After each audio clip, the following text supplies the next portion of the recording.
क्या? सरकार ने कहा कि मैं नीति आधार पर नौकरी दूंगा। न सरकार की नीति बनी, न यहां के लोगों को नौकरी मिला। इस सरकार ने यहां के पढ़े लिखे नौजवान को, इस सरकार ने सब्सिडी के नाम पर किसान को, इस सरकार ने नियोजन के नाम पर, विस्थापन के नाम पर यहां के मजदूरों को, शासन के नाम पर यहां के लोगों को ठगने का काम किया है। यह सरकार ने किसी भी स्तर पर, मैं बड़ाई कहां करूं, किस बात का करूं कि सरकार ने क्या काम किया। सरकार बीच में जब जोहार यात्रा में निकली तो मुझे लगा कि सरकार उपलब्धियों की पोथी लेकर निकली है। जब विधानसभा के बाहर कैबिनेट का निर्णय होने लगा और फिर प्रायोजित रूप से रंग, गुलाल, अबीर, ढोल बजने लगे थे, ये दृश्य को भी पूरे झारखंड की जनता ने देखा है, जोहार यात्रा को भी देखा है। और सब देखने के बाद अंततः जोहार यात्रा बंद हो गया, नियुक्ति के लिए विज्ञापन निकला, बंद हो गया। एक भी काम इस प्रदेश में हुआ नहीं, एक भी लोगों की जरूरत पूरी नहीं हुई। ये सरकार, मैं तो कहता हूं कि प्रयोग के लिए सरकार नहीं बनता जी। यहां पर मंत्री, मुख्यमंत्री का लर्निंग स्कूल नहीं है गवर्नमेंट, बल्कि जो लोग सरकार चला सकते हैं उनको ही सत्ता में आने का हक है। ये समय इस विषय का, सरकार सीखने आने के बाद सीखने का जगह है क्या कि मंत्री बनेंगे सीखेंगे, मुख्यमंत्री बनेंगे सीखेंगे। यह भारत की राजनीति, भारत के लोकतंत्र को पीछे मुड़ के देखो कि जो लोग इसमें जानकार लोग, जो लोग इसमें दक्ष होते थे, जिनको भारत के संविधान का और संविधान के दायरे में देश को आगे बढ़ाने का जज्बा होता था, नेतृत्व क्षमता होता था, उन्हें देश की कमान और राज्यों की कमान दी जाती है। यहाँ तो ऐसे ही चले, यहाँ तो ऐसे ही आए, ऐसे ही बैठ गए। ये लर्निंग स्कूल नहीं है, ये राज्य की राजनीति के लिए बड़ा चिंता का विषय है।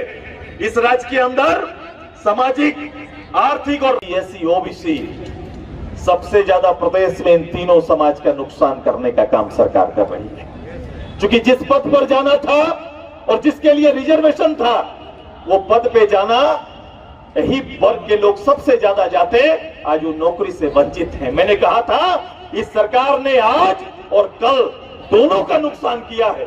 सरकार ने आज का नुकसान इसलिए किया क्योंकि पढ़े लिखे योग्य लोग, जिनको आज एग्जाम में बैठना था, परीक्षा की तैयारी करनी थी, नौकरी पर काबिज होना था, वो कहीं ना कहीं सड़क पर खड़ा होकर अपना हक मांगने के लिए विवश है। विवश है कि नहीं विवश है? और जब वो हक मांगने आए तो यही सरकार लाठी दिखाने का काम कर रही है, माथा फोड़ने का काम कर रही है कि नहीं कर रही है? बोला 1932 लागू करेंगे, ये 2023 लागू कर दिया। लागू किया कि नहीं? 32, मुझे लगा 1932 लागू करेंगे। लोगों को लग रहा था कि नहीं? शायद गिनती भूल गए, 2-3 कर दिए कि नहीं? 2-3 कर दिए, साल बदल दिए, नया फार्मूला आया है, पुराना सारा फार्मूला खत्म, 60-40 का फार्मूला आया है। सरकार के मुख्यमंत्री कभी भी किसी जगह पर खड़ा होकर उन्होंने कभी ये बोला कि ये 60 क्या है, 40 क्या है, कभी बताया? कभी सुना है? कभी नहीं बताया। और उन्होंने घोषणा किया कि इस प्रदेश के सरकारी नहीं, गैर सरकारी संस्थानों में भी 75% रिजर्वेशन देने का काम करेंगे। मतलब जो गैर सरकारी संस्था है वहां भी 75% स्थानीय को जगह देने का काम करेंगे। बताओ, स्थानीय को जगह देंगे। जो सरकार स्थानीय तय नहीं किया है वो स्थानीय को वहां जगह देगा। ये मैं कल बोल रहा था किसी को, मैं बोला ये किस तरह का लग रहा है, ये बात किस तरह का लग रहा है? देखो कल अखबार में आया, अभी इधर मैं देख रहा था कि सरकार एम्बुलेंस क्या एम्बुलेंस? रोड एम्बुलेंस नहीं, एयर एम्बुलेंस। इस राज्य के प्रखंड में और किसी हॉस्पिटल को अभी रोड एम्बुलेंस तक नहीं मिला, ये सरकार एयर एम्बुलेंस का बात कर रहा है, एयर एम्बुलेंस में गरीब को ले जाएंगे, ये बात कर रहा है कि नहीं?